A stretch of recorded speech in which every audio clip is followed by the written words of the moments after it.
Well, this year's Visa Travel Intentions Survey surveys more countries. We've lifted the number of respondents to 11,600 and the number of countries from 13 to 23. So we have a much broader representation of travel intentions going into 2012 and 2013.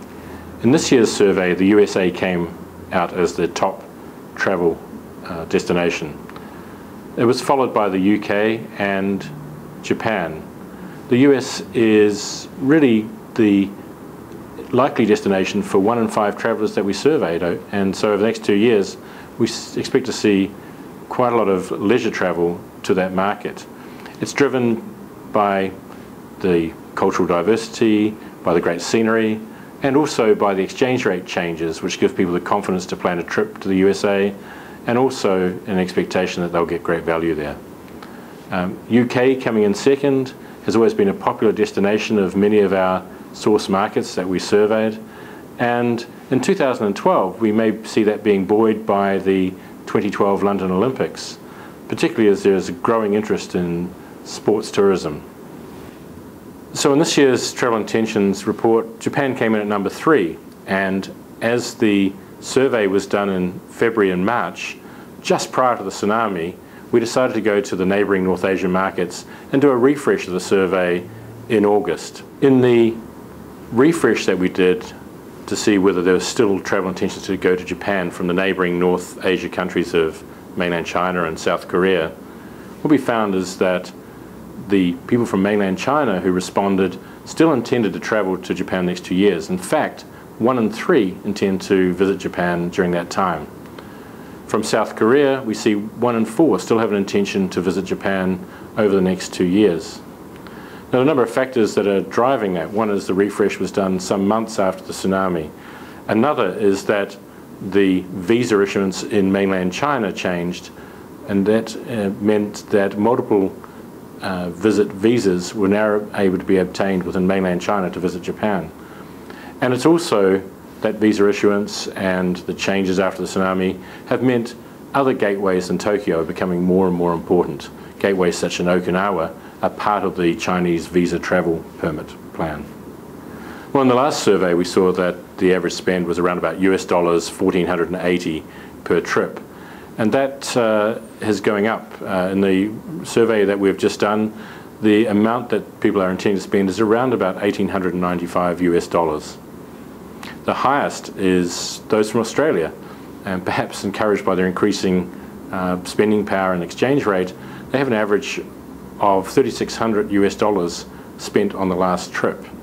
And they continue going forward to continue to be the highest as we see them planning their budgets for the next 2 years. Following Australia in the last trip, we saw Saudi and people from Egypt being the strongest spenders.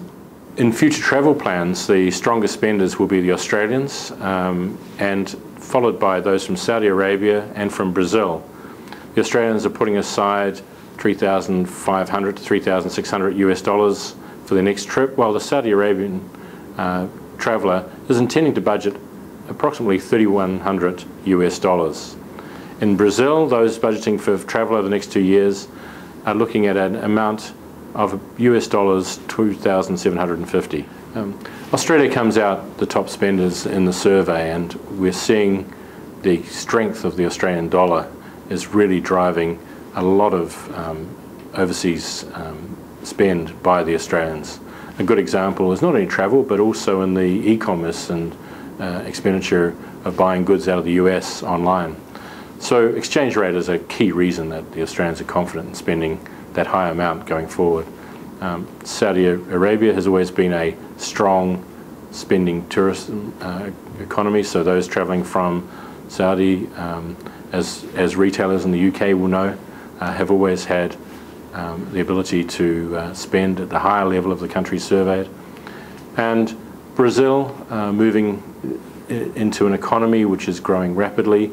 There's an emerging affluent, and so we're seeing them coming into the spending tables based on economic strength and a rising group of affluent travellers. In our survey we found that the factor most influencing tourist travel destinations was good deals.